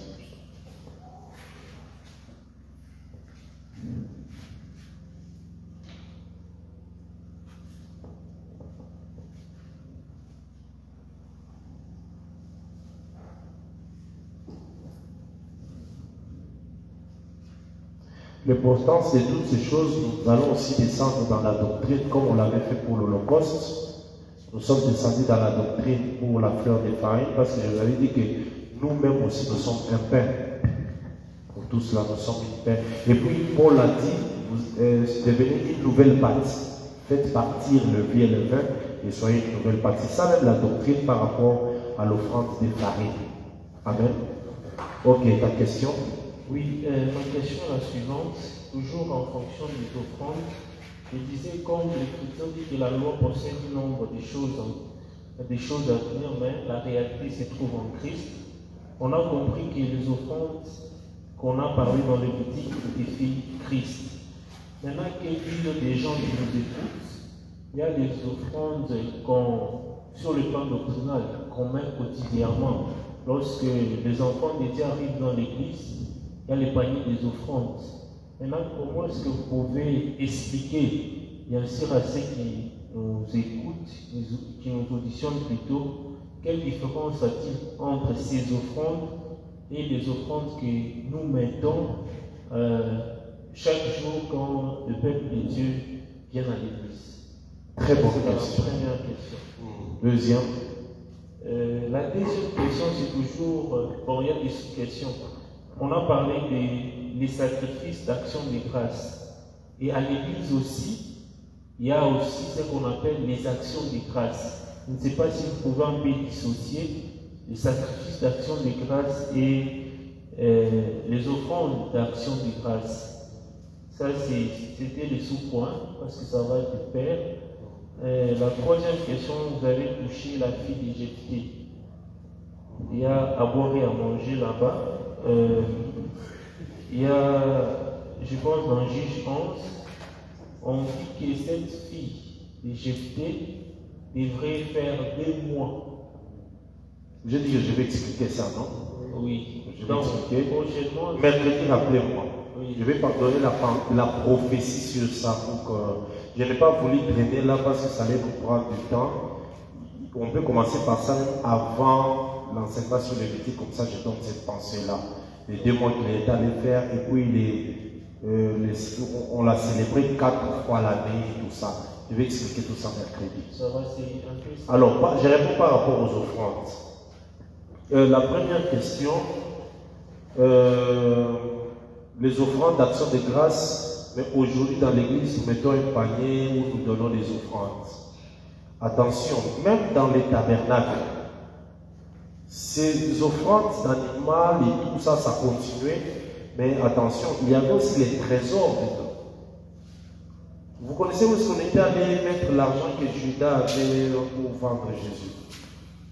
Quand il est venu remettre au sacrificateur, on l'a mis ça où? Dans les trésors du temple. Donc ça veut dire qu'il y avait aussi le lieu du trésor où on déposait pas seulement les animaux, mais aussi, je ne sais pas si je vais parler des monnaies d'argent. Les 30 cycles d'argent là, c'était l'argent.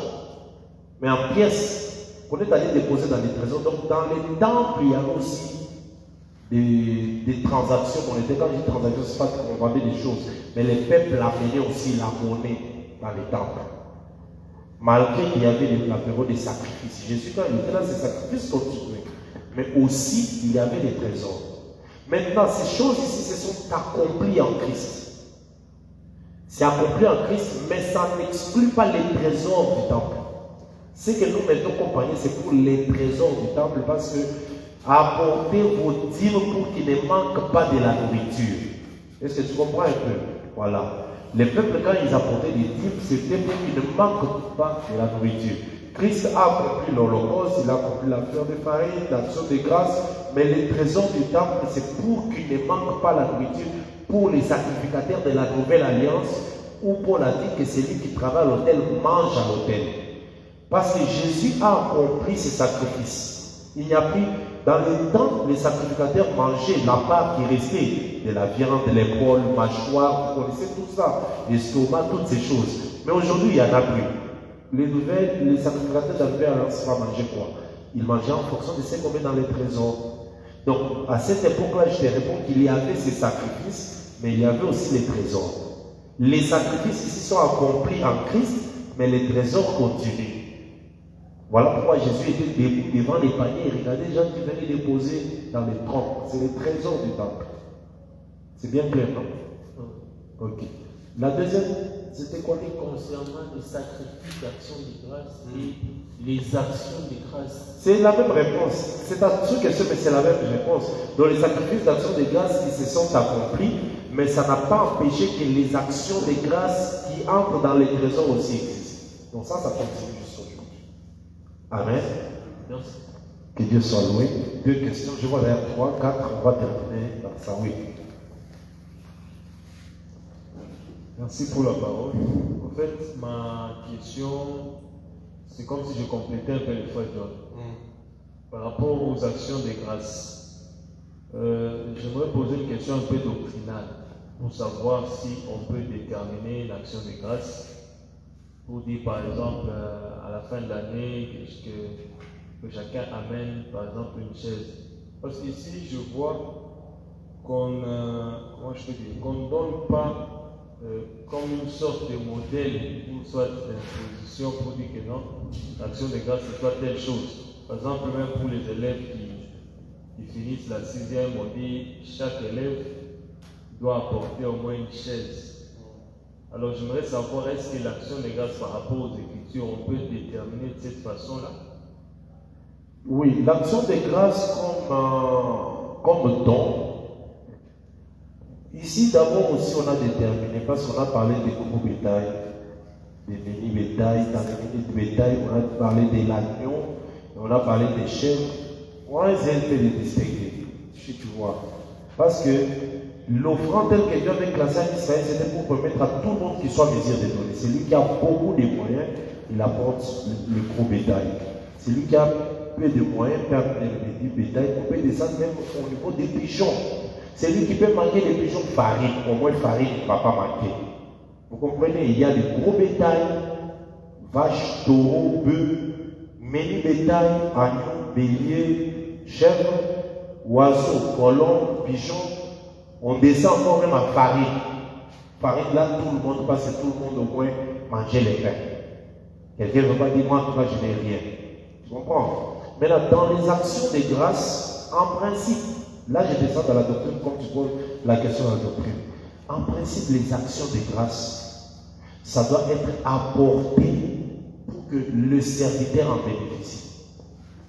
Là, je ne parle pas de cette action de grâce comme sacrifice d'action de grâce, mais je parle de l'offrande comme action de grâce. L'offrande, pas ce sacrifice que Christ a accompli. Normalement, l'offrande d'action de grâce, c'est pour les ministres. Même quand nous disons amener les actions de grâce, les chaises, normalement, ce n'est pas normal. Ça, c'est comme si c'est les temples qui en bénéficient. En principe, c'est les ministres qui devaient en bénéficier. Alors, mais on peut déterminer en fonction des avoirs des gens. Parce qu'ici, déjà, dans ce qui est prophétique, on a vu qu'on va déterminer.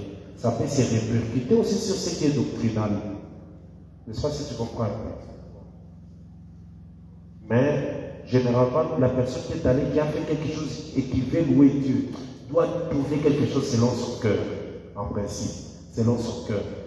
On peut dire que les gens apportent par exemple les chaises, mais la personne qui voulait amener un fauteuil. Vous avez demandé la chaise en plastique. Vous voyez que vous diminuez sa reconnaissance envers Dieu. Amen. Ok. Rapidement, le micro, oui, derrière, et puis le frère. Merci pour la parole. Ma question est de savoir, Jésus-Christ offert comme sacrifice, comme vie, et aussi offert comme mal. Quelle est la pensée qu'il y a? Comment expliquer Jésus-Christ qui est offert comme une vie, comme homme et comme une femme? Oui. La pensée, c'est la force et la faiblesse. La force et la faiblesse. Quand il est offert comme homme, ça veut dire qu'il y a la force. On va voir ça même dans cette sacrifice d'action de grâce. Je te dirais que l'échine dont on vient de lire là-bas, dont j'ai parlé, c'est l'os du dos là.